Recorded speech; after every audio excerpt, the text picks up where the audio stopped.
Jadi Anda ini anak petani toh? Asli. Asli. Iya, iya. Tapi sekarang jadi orang kota ya? Enggak juga. Oh, enggak juga. Potongan saya masih Masih petani deso. juga, deso. Jadi Anda ini aslinya dari mana?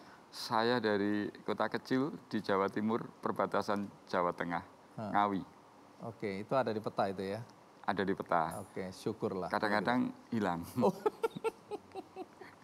Nah, Anda ini anaknya petani atau anaknya buruh tani?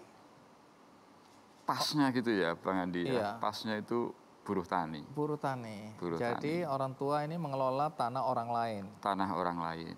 Itu ayah. Ayah. Ibu juga petani atau? Ibu ya berdagang. Kalau sekarang mungkin apa ya, segmen paling bawah gitu loh. Dagang Bang Andi. apa ibu ini? Hari-hari dagang daun pisang.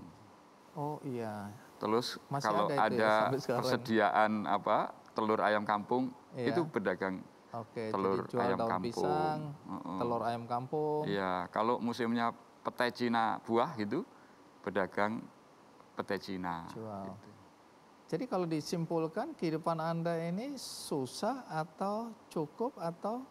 Waktu itu saya senang saja, karena saya masih kecil gitu, nggak pernah merasakan mungkin kesulitan orang tua saya. Iya. Ini pertanyaan yang salah ya. Harusnya nanya ke orang tuanya waktu itu ya. Nah, tapi dengar-dengar Anda juga sering diajak untuk untuk bekerja ya. Iya. Kerja apa itu? Selain angon kerbo ya.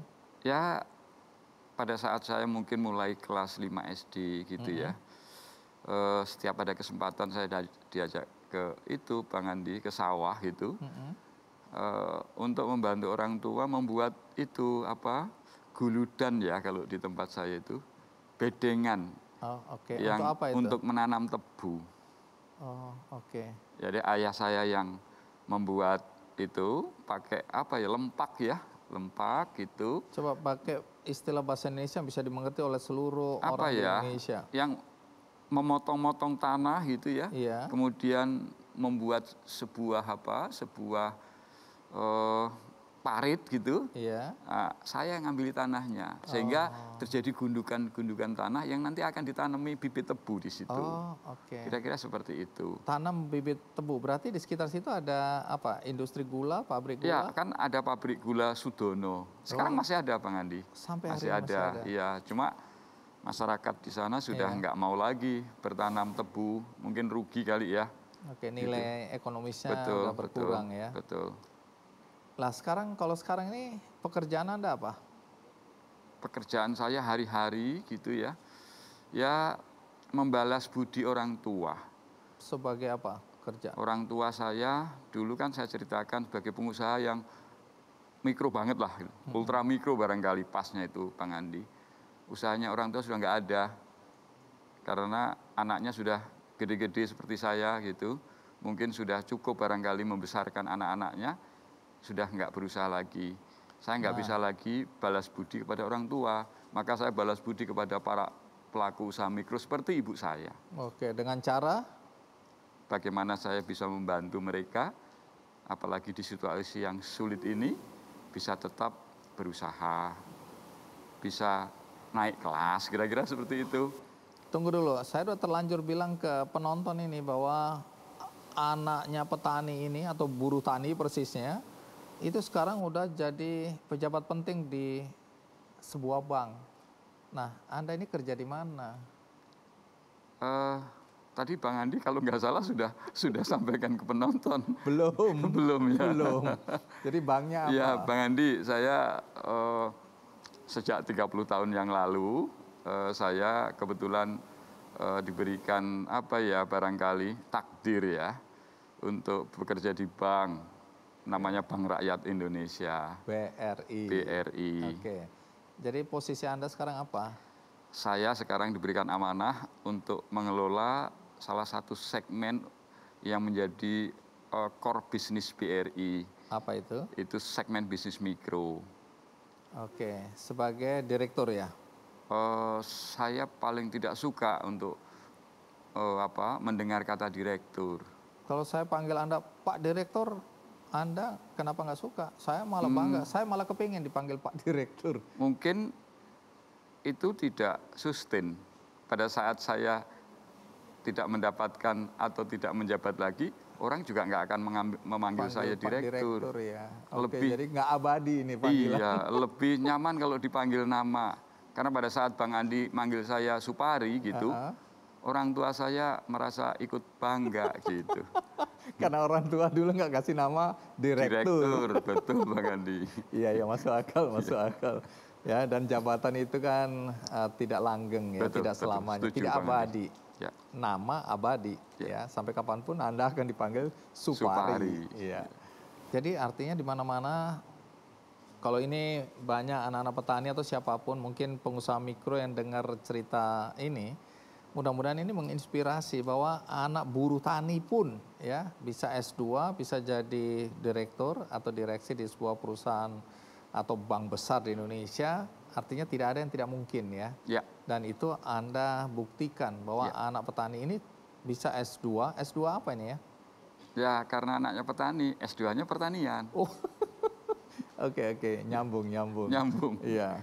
Oke, dan nanti kita akan cerita karena di sini kan Anda cerita ini mengawali cerita tentang bagaimana BRI berperan. Ya, karena kita tahu persis situasi dan kondisi sekarang ini berat sekali, tapi pemerintah dengan segala daya itu kan memberikan dukungan, memberikan bantuan ya, sehingga diharapkan UMKM kita akan bangkit, terutama yang mikro-mikro tadi. Karena nanti kita akan bahas bagaimana pemerintah dengan segala upaya tadi mengucurkan dana bahkan sampai 123,4 triliun ya, dan tahun depan ini ada 48 triliun lagi. Dan BRI adalah salah satu yang mendapat amanah, mendapat tanggung jawab untuk pendistribusiannya. Nah, di Pasar di Noyo ini apa yang terjadi pada pedagang akibat pandemi COVID ini? Apa yang terjadi pada pedagang-pedagang ini? Ya, waktu Maret pandemi terjadi itu, kita akhir Maret ini kan semua omset turun ya, karena memang pada waktu itu pasar tradisional kehilangan konsumen. Jadi kebetulan kita di Pasar di Noyo itu kan konsumennya dari industri itu maksudnya seperti restoran, kafe, kemudian hotel-hotel. Karena kita kan bukannya tengah malam ya, jam 2 malam. Nah, kemudian jam 5 pagi sampai jam 8 pagi ibu-ibu rumah tangga. Ya, pada waktu pandemi itu ya begitu restoran, kafe, kemudian hotel tutup, turun anjlok sehingga itu berapa persen anjloknya? 80%. Wow. 80%. 80% langsung drop omsetnya. Jadi waktu itu kita hanya mengandalkan konsumen dari rumah tangga saja. Itu ada berapa banyak pedagang yang jualan di Pasar di Noyo ini? Kalau di Pasar di Noyo itu ada 729 pedagang. Jadi yang dijual itu apa aja di sana ya? Semua, kalau barang pasar tradisional itu semuanya ada. Jadi ya sembako, kemudian kebutuhan rumah tangga, pakaian dan sebagainya. Nah, ini yang saya dengar membuat Daeng Jufri ini terpikirkan ya, bagaimana mengatasi situasi dan kondisi di sana. Ya. Tapi kalau Anda pekerjaan sehari-hari apa?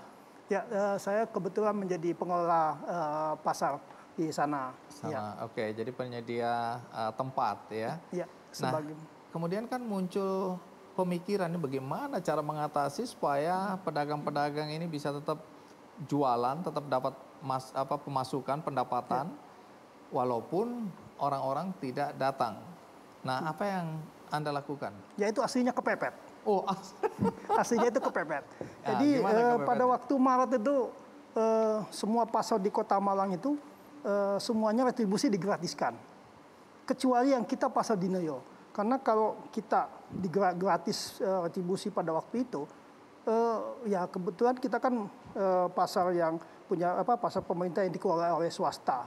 Nah, semua karyawan dan sebagainya itu kan kita dapatkan kita gaji dari hasil retribusi. Iya. Nah, waktu karena kepepet itu, nah ini kita gimana caranya kalau sampai imbasnya pedagang tidak bisa mendapatkan pendapatan, nah, apa yang kita mesti lakukan? Nah, sehingga sebenarnya sih ya kepepet itu karena situasional saja, tapi intinya memang kita waktu itu berpikir bagaimana konsumen ini bisa bagaimana pedagang ini bisa kembali berdagang.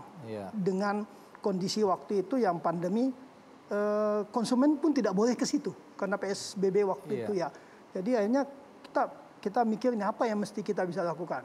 Sebenarnya pasar online itu kan sudah lama ya, bahkan semua orang melakukan. Ya, cuman memang kita nyari yang pas lah buat pedagang tradisional itu apa yang paling pas.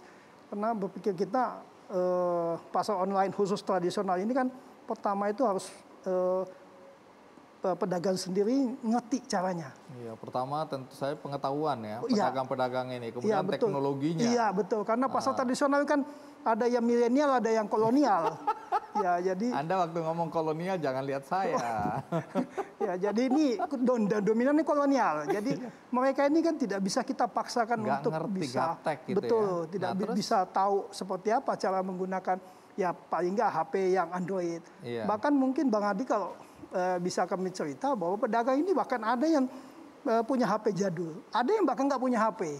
Nah, seperti itu kan kita mesti mengakomodir mereka sehingga mereka bisa berjualan di situasi itu, tapi mereka tidak terganggu oleh kondisi dia. Nah, terus apa yang dilakukan? Nah, waktu itu kita sendiri ada menginventarisir kira-kira pertama ya kita cari apa yang bisa bahan online ini, materi online ini, misalnya yang mereka pedagang ini bisa mengikuti. Terus yang kedua ini gimana caranya nganter ke konsumen. Kemudian yang ketiga kita mikir gimana caranya konsumen tahu. Nah, terus yang keempat ini gimana cara bayarnya. Nah, ini empat inilah yang kita pikir gimana caranya kita bisa mendapatkan komponen ini sehingga kita bisa realisasikan. Waktu itu kita komunikasi sama teman-teman di BRI. Ini kita ada masalah seperti ini, kira-kira bisa bantu nggak? Bisa bantu nggak 4 komponen? Waktu itu gini aja kita bagi tugas. Nah, komunikasinya kita bagi tugas saja. Khusus untuk dengan teman-teman di BRI Kanwil Malang waktu itu ya kita itu butuh. Karena kalau kita perhatikan 4 ini kelihatannya hanya bank yang bisa. Pertama, karena kenapa kita sebutnya yang bank bisa? Pertama, alat bayar. Alat bayar ini kan penting di online ya. Nah, alat bayar ini yang pegang kan yang bisa seperti ini kan hanya bank. Yang kedua, bisa konsumen tahu bahwa di sini ada online-nya kan yang dibutuhkan ada promosinya. Nah, kami kan kalau berpromosi sendiri kurang maksimal. Nah, kalau kita dibantu sama bank kan lebih bagus. Nah, 2 ini yang kami lihat bahwa ini yang bisa adalah bank. Ya, kalau yang 2-nya ini untuk konsumen bisa tahu aplikasi, caranya dan sebagainya itu tugas kami. Kemudian bagaimana mengajarin mereka supaya bisa ikut ini, itu tugas kami. Kemudian bagaimana mengantarkan ke konsumen, itu tugas kami. Nah, ini kami kolaborasi dan dapatlah sesuatu yang ya sebenarnya ini sederhana sekali. Jadi aplikasi apa? Ya, kita sebutnya sih awalnya itu layanan antar. Awalnya itu kita sebut layanan antar pasar Dinayo waktu itu.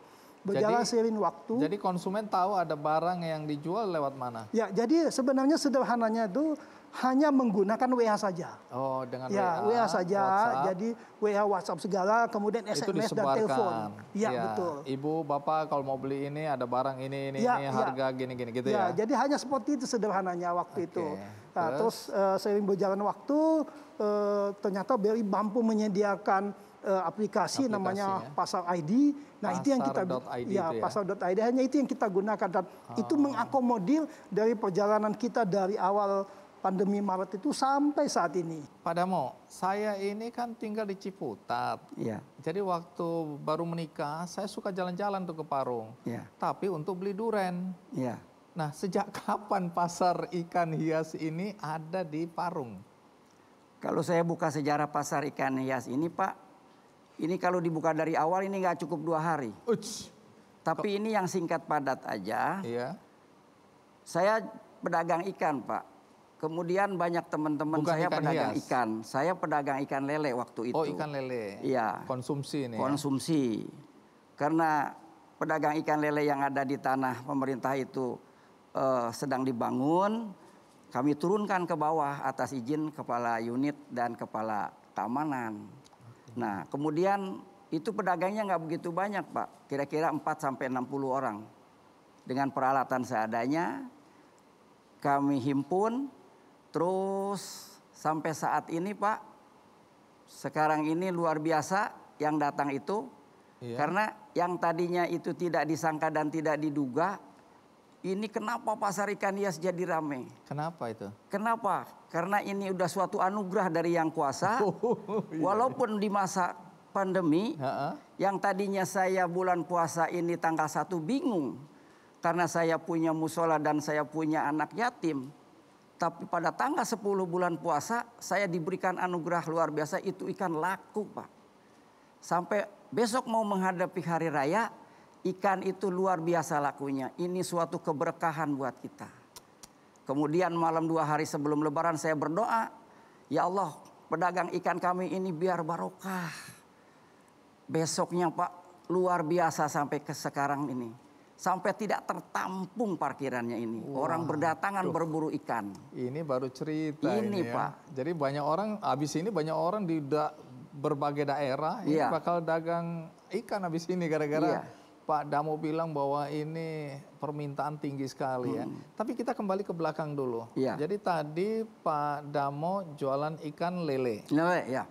Kemudian sekarang mengelola pasar Yes. untuk pasar ikan hias. Iya. Nah, ini dari lele ke ikan hias bagaimana ceritanya? Kalau lele sampai saat ini saya masih meraya lele Pak. Oh, masih? Masih. Cuma ikan hias juga saya meraya tapi tidak banyak. Karena kalau saya meraya terlalu banyak, saya bawa ke pasar, pedagang saya komplain Pak. Pak Haji Damo ini serakah. Udah mengelola pasarnya, saya ngontrak di tempat dia dagang lagi. Waduh, jadi saya bingung Pak. Oke. Nah, oleh karena itu, saya mundurlah, biarin saya dagang ikan lele aja. Gitu, biar orang-orang pedagang-pedagang saya, karena saya ingin menciptakan Parung atau Cisaing ini pedagang ikannya sejahtera, kemudian rame dan barokah, alhamdulillah sampai saat ini Pak. Baik. Nah, waktu awal mula Pak Damo ini punya ide untuk bikin pasar ikan hias itu dari mana? Ini tanahnya siapa? Kalau waktu di awal nurunkan pedagang ini Pak, Iya. itu sebetulnya bukan tanah saya. Itu tanah dulunya, tanah orang tua saya yang diwariskan kepada anaknya. Kemudian anaknya itu mungkin banyak kebutuhan, dijual kepada saudara-saudara atau orang lain. Pas begitu pasar saya turunkan dengan peralatan seadanya, dan pedagang pun tidak dipungut biaya Pak. Ala kadar retribusi Rp2.000, itu pun kalau bersedia, kadang-kadang pedagang itu menghindar. Tapi di samping itu saya berdekatan dengan pemilik tanah. Coba kalau Anda ini punya tanah yang lain, ini kita tukar, ini saya beli, dan tanah Anda nanti di sana dibayar. Nah, kemudian orang itu banyak yang sepakat dengan saya. Ya akhirnya dari tahun ke tahun, tanah itu 2011 udah hampir 70% milik saya. Ini kira-kira berapa perputaran uang di situ itu ya? Kalau menurut saya perputaran uang itu saya tidak menghitung. Cuma ini hanya kira-kira. Iya. Kalau hari Kamis itu karena banyak eksportir, itu lebih dari 1 miliar Pak. Wow. Oh, jadi eksportir juga beli ikan dari sini untuk diekspor? Banyak Pak. Diekspor kemana? Itu waktu sebelum pandemi banyak yang ke daerah sama ke luar negeri. Tapi setelahnya ada pandemi, yang ke daerah agak lambat karena tidak diberikan kebebasan. PSBB lah Ya ya. PSBB. Tapi kita tidak menghilangkan patah semangat. Karena ini suatu keberkahan luar biasa, walaupun ada pandemi ramenya, yang tadinya eksportir masuk, sekarang warga sekitar atau warga Jakarta berduyun-duyun memburu ikan. Jadi Alasannya dia kalau di rumah ini di lockdown Pak, nggak boleh kemana-mana. Akhirnya dia beli ikan. Buat di mana Pak? Di ember katanya. Hah? Bingung saya. Ya saya pedagang tidak mau tahu, biarin aja nanti besok beli tapi lagi pengen Pak. tahu dong, kenapa di ember? Ya dia nggak punya tempat katanya. Tapi kepengen Tapi kepengen beli ikan. beli ikan Iya. supaya stresnya berkurang. Supaya stresnya berkurang.